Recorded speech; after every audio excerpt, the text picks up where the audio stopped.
No sabéis lo duro que ha sido para mí condensar toda la información que quería daros en este vídeo, porque tengo muchas cosas que me gustaría contaros acerca de esta figura que de siempre me ha gustado mucho. Obviamente no voy a poder decir todo lo que quiero decir, pero lo voy a intentar hacer todo lo mejor que pueda. Voy a hablar acerca del vampiro en el folclore europeo, cómo era concebido antes de que la literatura formara la imagen del vampiro que todos conocemos. Así que ya sin más os dejo con el vídeo.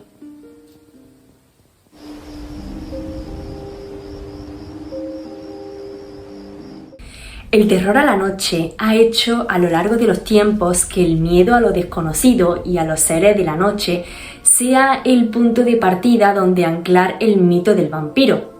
Si a esta concepción primitiva del miedo a la noche le añadimos también la incomprensión de la muerte y el miedo a ella, podemos aproximarnos un poco más al terror que debieron sentir los primeros pobladores, y no tan primeros, respecto a los hechos que no eran comprensibles para sus mentes. De aquí podemos afirmar que los primeros seres que aterrorizarán al hombre van a combinar entre el miedo a la muerte y a la sangre, porque no olvidemos que la sangre representa la vida y el retorno de los muertos. Además, la creencia en los espectros es una constante también en la antropología. El hombre siempre ha creído que el mundo de los vivos y el de los muertos interactuaban entre sí. Un planteamiento que consolaba, pero que a la vez producía muchísimo miedo. Así que estos muertos podrían ser benévolos u hostiles. En las culturas tradicionales se ha creído que quien poseyera el poder sobre la sangre del enemigo tendría el poder sobre su persona, y así de esta manera el chupador de sangre o el demonio que devora en la noche estaría presente en muchas culturas. La creencia en los muertos no ha dejado de atribuirle el poder de retornar de la muerte y de tomar de los vivos la esencia vital de su existencia, que era la sangre, y de aquí surge el mito del vampiro. En la antigüedad vemos la presencia de estos seres. En Grecia estaba la Lamia, un personaje mítico convertido en un terrible monstruo que devoraba a los niños y que está relacionado también con las brujas. Por otro lado, también estaban las empusas, que se dice que tomaban la forma de bellas damas y tenían relaciones con los hombres a los que le extraían la fuerza vital hasta hacerle fallecer. En el siglo XVIII, Europa vivía la Ilustración, que era una era marcada por el auge del racionalismo y el escepticismo hacia todo lo sobrenatural. Pero en zonas rurales las creencias en vampiros seguían siendo muy fuertes. La Ilustración promovía el cuestionamiento de las antiguas creencias, pero esto no fue uniforme en todas las áreas de Europa. Las epidemias como la peste también contribuyeron a este fenómeno. Hay lugares en donde se desencadenaban muertes de manera tan repentina que las personas no las podían explicar. A menudo estas muertes eran interpretadas como resultado de intervenciones sobrenaturales. La falta de comprensión de los procesos de descomposición también jugaban un papel importante en todo esto, ya que en lugares de Europa del Este el proceso de descomposición, al las temperaturas ser más bajas, siempre se tardaba más en descomponer los cuerpos. Para evitar los contagios de las enfermedades, las personas también eran enterradas apresuradamente sin certificar su muerte clínica. Cuando enterraban a ciertos cadáveres en las fosas comunes, se daban cuenta de que los que ya estaban enterrados se conservaban intactos con un pequeño hilo de sangre en la boca. Esto es lo que potenció la superstición popular del vampiro y de ahí que comenzara la leyenda. En algunas zonas de Europa se viene haciendo hasta hace pocos años estos ritos para ahuyentar a los vampiros, y quizá se siga haciendo en áreas rurales. La hinchazón o la aparición de sangre en la boca eran vistos como señales de vampirismo, y las personas que se apoyaban en las creencias y el folclore local se aferraban a estas explicaciones que de otro modo les resultaban inexplicables, como ya hemos dicho. También se cita la práctica de canibalismo en periodos de hambruna, de guerra y de epidemias como uno de los condicionantes en la aparición del mito. Y ante el horror de estas prácticas, la gente prefería refugiarse en el mito antes de reconocer la realidad de lo que estaba pasando.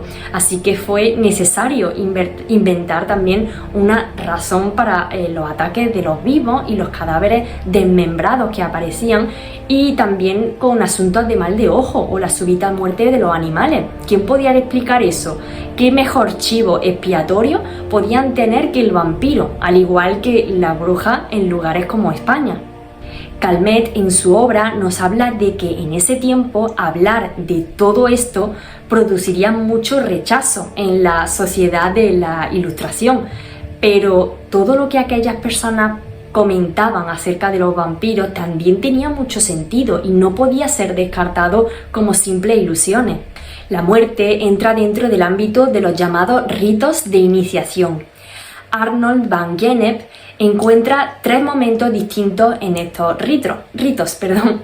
Los ritos antes de morir, en los que había que librar al que iba de morir de sus pecados, los ritos cuando el óbito se producía y los ritos del funeral. Si no se hacía bien ninguna de estas etapas, la muerte era mala y el difunto se convierte en un peligro para todos. Por lo tanto, una buena muerte no era una cosa fácil de conseguir, pero era muy importante. En la tradición europea, un hombre puede estar condenado desde su nacimiento a volver de la tumba tras su muerte, como por ejemplo por ser el 7º hijo varón de una familia, la muerte prematura o violenta, el incumplimiento de los rituales funerarios y religiosos, como ya hablábamos, como maldición por acciones criminales o sacrílegas.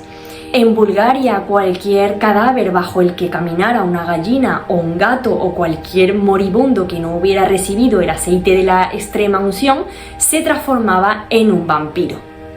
Además de estos futuros vampiros bien definidos, encontramos vampiros potenciales, digamos. Entre ellos se encontraban los pelirrojos, los hermanos que vinieron al mundo durante el mismo mes. Mi hermano y yo de hecho vinimos al mundo en el mismo mes. Los individuos que fueron hombres lobo durante su vida, los malhechores, los que rompieron juramento, los ahorcados, los que nunca comieron ajo, los que tenían mal de ojo, los que juraban al servicio del diablo, y los enterrados al atardecer. Se decía que los enterrados después del mediodía mataban a sus familiares. Se abrían paso hacia las casas a través de la chimenea, donde torturaban y desfiguraban o estrangulaban a las personas. Además, se decía que también tenían la capacidad de transformarse en animales, algo muy típico de la figura del vampiro. Las formas animales más comunes eran el perro, la cabra, el cuervo y el caballo, aunque también se afirmaban que estos espectros también aparecían como pulgas, piojos y garrapatas, que son parásitos que, por supuesto, son vampíricos. De algunos pueblos eslavos y germanos viene también la creencia de las 2 almas. Se decía que una de sus almas, el alter ego, era capaz de abandonar el cuerpo durante un tiempo y causar daño a otras personas, y se podía transformar también en animal, algo muy típico de la brujería. Aquí es donde viene a adquirir importancia el término revenant del francés. Este término va a designar a estos muertos que volvían de las tumbas. Revenant es el participio del verbo revenir, que significa retornar, regresar o volver. No se trata solo de designar que alguien que murió se aparece a los vivos, el tradicional fantasma, digamos, sino algo mucho más aterrador que eso. Alguien que, pese a estar muerto, viene, o mejor dicho, vuelve con su cuerpo físico para agredir a los vivos. En castellano, la palabra reviniente, aunque sea similar, no recoge estos matices del término francés en su totalidad. En nuestra lengua, palabras como fantasma o espectro siempre van a llevar consigo ese significado de inmaterialidad, que no es el que buscamos precisamente. Sin embargo, la expresión muerto o cadáver sería en español entonces la más asociada para referirnos a este tipo de fenómeno, como es el del revenant, el aspecto corporal del fantasma que después de haber muerto regresa y bebe la sangre de sus víctimas. Así que vemos que para los precristianos estas apariciones eran totalmente físicas. Un caso muy curioso es el que recoge William of Newburgh, que quizá es el más relevante de todos. Un hombre cruel sospechaba que su mujer le era infiel. Una noche, subido a una viga del techo en el dormitorio del matrimonio, pudo verificar sus sospechas. De la impresión que tuvo, este se cayó al suelo y murió a la noche siguiente, negándose a confesar sus culpas y a comulgar. Tras ser enterrado en el cementerio, comenzó a salir por las noches seguido de una jauría de perro. Fijaros aquí en la jauría de perro cómo tiene una pequeña asociación a la Santa Compaña o a la cacería salvaje. Pese a que todos se quedaban en sus casas cerrando las puertas por miedo a este ser, nada pudieron hacer para evitar que este Revenant asolara las casas del lugar. Tanta era la desolación que en Domingo de Ramos el párroco del lugar convocó a los clérigos sabios y autoridades para decidir cómo poner remedio a esta calamidad. Cuando fueron a ver cómo estaba el cadáver, se dieron cuenta de que estaba hinchado y su rostro estaba rojizo. En ese momento asestaron un golpe al cuerpo inmóvil y de la herida salió abundante sangre, por lo que entendieron que aquel cadáver había chupado la sangre de los vivos. Después de esto, arrastraron el cadáver fuera de la ciudad y elevaron una pira y le extrajeron el corazón. Una vez consumido el cuerpo por las llamas, acabó la peste que había asolado el lugar. Ahora os voy a enumerar los tipos de vampiros según cómo atacaban en el folclore y veréis que no todos chupaban la sangre.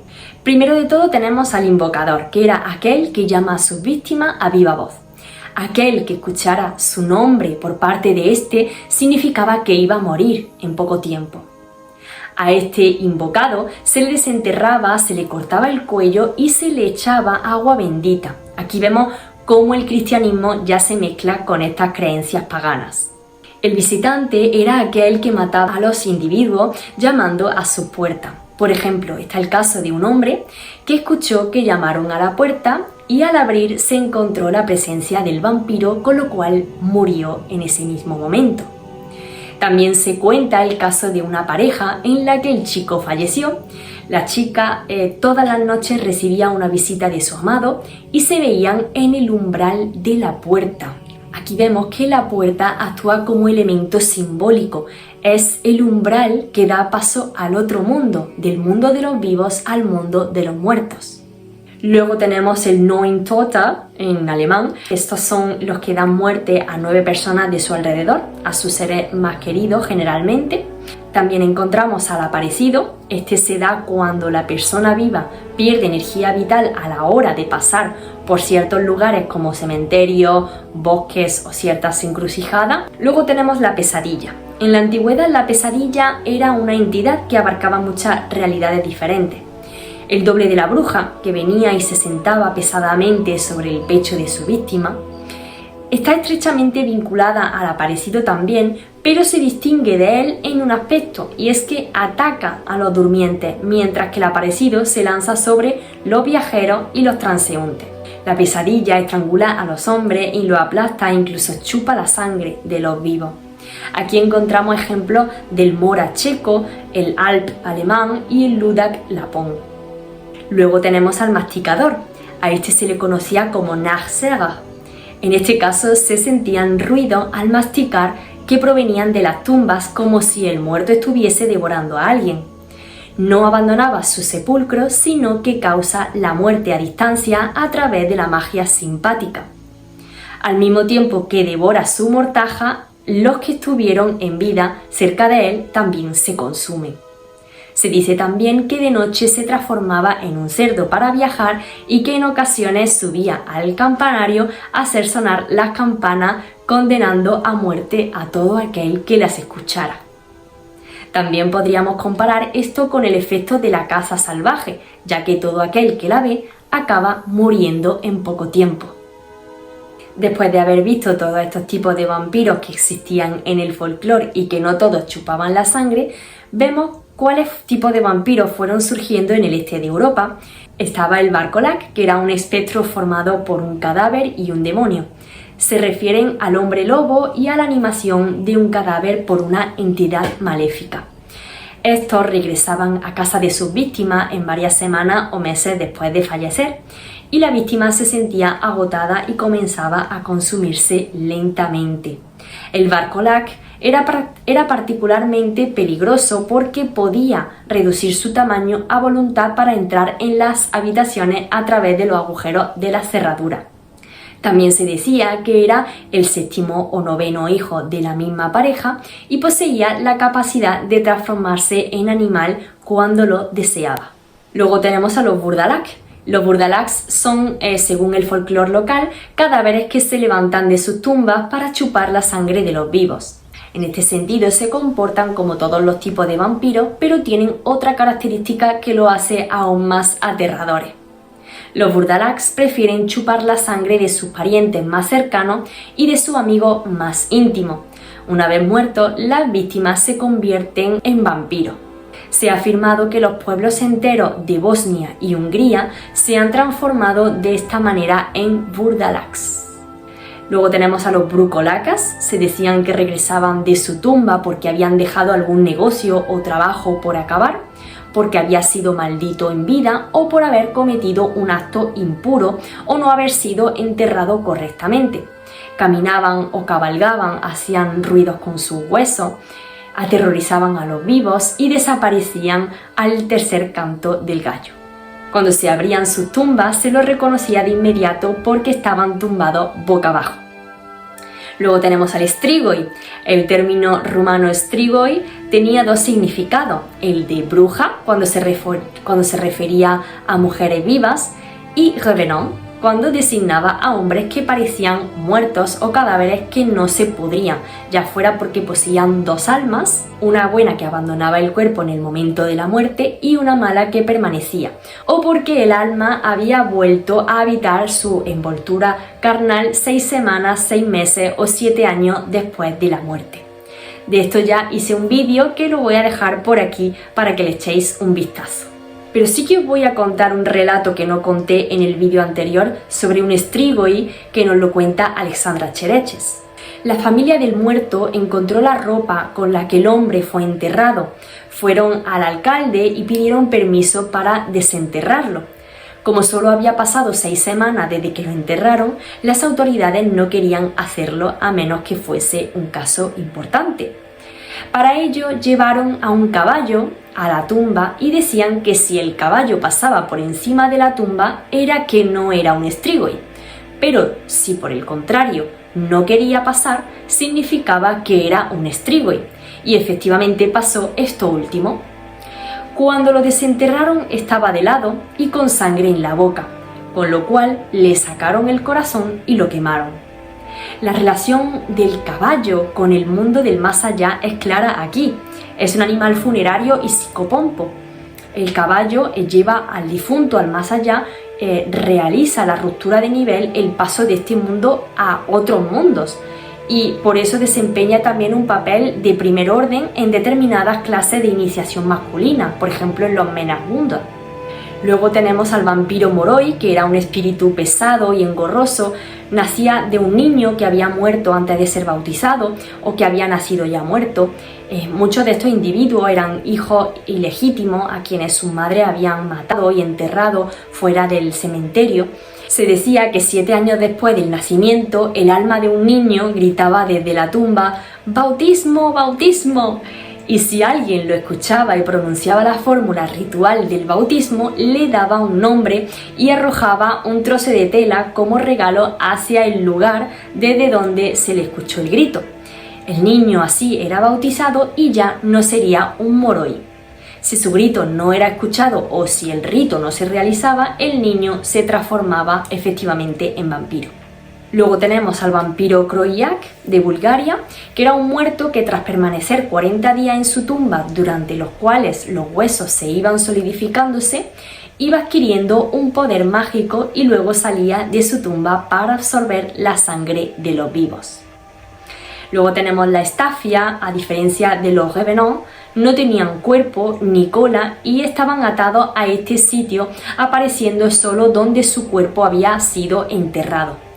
Las víctimas de asesinato y los suicidas también podían convertirse en staffia.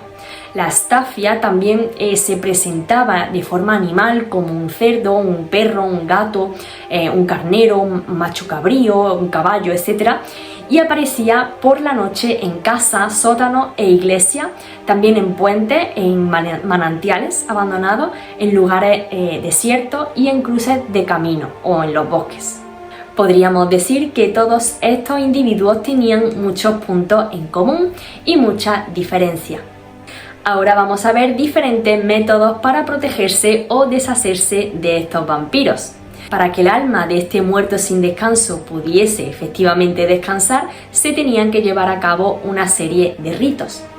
Entre los celtas, una de las prácticas más extendidas era enterrar el cuerpo cabeza abajo, así como también colocar hoces o guadañas cerca de la tumba, para evitar que los demonios poseyeran el cuerpo o para apaciguar al muerto y que no se levantara de su ataúd. En Grecia se ponía una cruz de cera en los labios del cadáver, así como una pieza de cerámica con una inscripción cristiana para evitar que se convirtiera en vampiro o en bricolacas, que era como se le llamaba en Grecia. También era común cortarle los tendones de los talones y las venas de las rodillas para que ya no pudieran mantenerse en pie. En Europa Oriental era frecuente introducir un diente de ajo en la boca u otros objetos punzantes como la zarza en cada uno de los 9 orificios corporales. En Alemania también se colocaba un limón en la boca del sospechoso de ser un vampiro. Los gitanos también introducían espino en un calcetín del muerto, le clavaban una estaca de espino en las piernas o rodeaban la tumba con una barrera de plantas espinosas como la zarza. También era muy común la estaca en el corazón en toda Europa. Poner tornillos en las plantas de los pies también se hacía. Enterrarle en un cruce de camino para producir su confusión. También en zonas germana y eslava era muy común la decapitación. La cabeza se ponía alejada del cuerpo, sobre todo a los pies, y se veía como un acto de acelerar la marcha del alma. También se le ataban las piernas, se le incineraba el cadáver y se rociaba la tumba con agua hirviendo. También entre los rumanos, eslavos y los gitanos se usaban las cenizas para preparar bebidas que suministraban a los familiares a modo de cura. Esto se ve muchísimo. Repetir el funeral con agua bendita, también rituales de magia. Por ejemplo, en Bulgaria se practicaba un ritual consistente en el embotellamiento del vampiro, que era llevado a cabo por personas que se dedicaban a ello. Se servía de una botella que tuviese la estampa de un santo, así como un alimento que le gustase al vampiro. Esto lo atraía a su interior y el vampiro quedaba atrapado allí.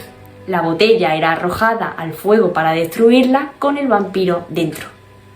Numerosos objetos y sustancias que varían de región en región son también mencionados en la leyenda sobre vampiros por su efecto apotropaico o protector contra ellos. En Europa se cree que una rama de rosa silvestre o de espino podían dañar al vampiro, así como el ajo o el azufre. Otros métodos comunes en Europa incluían esparcir semillas de mostaza o semillas de amapola sobre el tejado de las casas a proteger o en la tierra de una tumba sospechosa de contener a un vampiro para mantenerlo ocupado durante toda la noche contando los granitos caídos. También se decía que se debe colgar ajo alrededor del cuello de los niños para protegerlo. El ajo se consideraba eficaz contra los hechizos y hacía huir a los demonios, como todas las plantas con olor fuerte.